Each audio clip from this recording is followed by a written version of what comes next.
ये 10 क्वेश्चन से वही सॉल्व कर पाएगा जिसने cell the unit of life actually पढ़ा है और कॉन्सेप्ट समझे हैं। ये पीवाईक्यू स्टाइल क्वेश्चंस हैं जो नेक्स्ट नीट एग्जाम में आ सकते हैं। Let's begin. Question number 1, which organelle is known as the power house of the cell. Power house मतलब जो सेल को एनर्जी प्रोवाइड करता है। एनर्जी किस फॉर्म में? ATP. Answer is mitochondria. Mitochondria को सेल का पावर हाउस इसलिए कहते हैं क्योंकि सेल्यूलर रेस्पिरेशन के थ्रू ये एटीपी प्रोड्यूस करता है और एटीपी ही सेल की एनर्जी करेंसी है।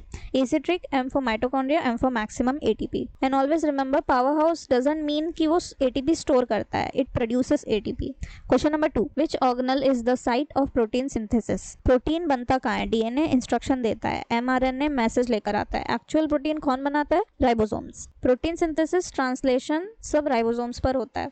रफ ईआर प्रोटीन बनाता हुआ दिखता है लेकिन एक्चुअली में प्रोटीन राइबोसोम्स बनाते हैं। Question number 3, which organelle is involved in the formation of lysosomes. Lysosome digestive enzymes रखता है लेकिन पैकेज उनको बनाता कौन है? Answer is Golgi apparatus. Golgi proteins और एंजाइम्स को मॉडिफाई करता है, सॉर्ट करता है और पैकेज करता है। इसी प्रोसेस में वो प्राइमरी लाइसोसोम्स बनाता है। Easy trick is, Golgi is gift packing centre, जो पैक करके भेजता है। Question number 4, which organelle is the site of ATP production. Question 1 याद है, पावर हाउस कौन था? माइटोकॉन्ड्रिया। अब वही कॉन्सेप्ट अप्लाई करो। Correct answer is mitochondria. Glycolysis cytoplasm में होती है लेकिन मैक्सिमम एटीपी ईटीसी के थ्रू माइटोकॉन्ड्रिया के इनर माइटोकॉन्ड्रियल मेम्ब्रेन पे बनती है। Question number 5, which organelle is involved in lipid synthesis. Protein किसने बनाया? राइबोसोम ने। और अब फैट्स कौन बनाएगा? Smooth endoplasmic reticulum. Smooth ER lipids, steroids और फॉस्फोलिपिड्स सिंथेसाइज करता है। Question number 6, which organelle is involved in intracellular digestion.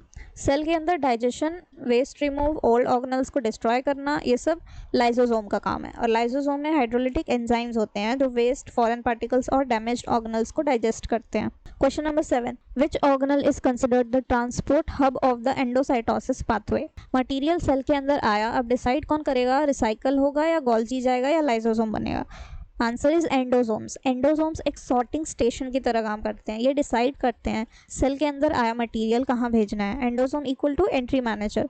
Entry के बाद डायरेक्शन वही डिसाइड करता है। Always remember, Golgi transport hub नहीं है, गोल्जी पैकेजिंग सेंटर है, it just pack. Question number 8, which organelle is involved in detoxification of drugs and poisons. Alcohol, medicine, poisons body detox कहाँ करती है?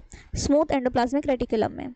स्पेशली लिवर सेल्स में drug detoxification का important function smooth endoplasmic reticulum perform करता है। Easy trick, remember smooth as safe, dangerous chemicals को safer बनाता है डिटॉक्स करके। पेरोक्सीसोम्स भी डिटॉक्सिफिकेशन में हेल्प करते हैं लेकिन एनसीईआरटी का classic answer for drug detoxification is smooth ER. Question number 9, which structure provides mechanical support and maintains cell shape. Question cell wall नहीं पूछ रहा है, जनरल सेल के अंदर इंटरनल सपोर्ट कौन देता है वो पूछ रहा है। Answer is cytoskeleton.